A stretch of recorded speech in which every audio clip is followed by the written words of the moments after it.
nosapho lukaThixo senza amalungu omzimba kaKristu sanobudlelwane obunye naye obungqina bakhe obusiqinisayo ubulumko bakhe obusifundisayo umandla akhe asiphumelelisayo olindeleyo ukusenzela ngaphezulu kakhulu kuko ukucela nokucinga kwethu.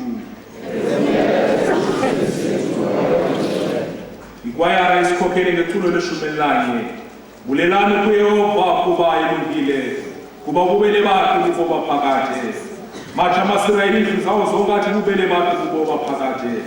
Ngecala lami Nkosi andisokoyika ngasuka ithini nalento kum mandisinde ngawo Nkosi undisikelele mandiphumle ngawo Nkosi undithamsanqele zonke izizwe.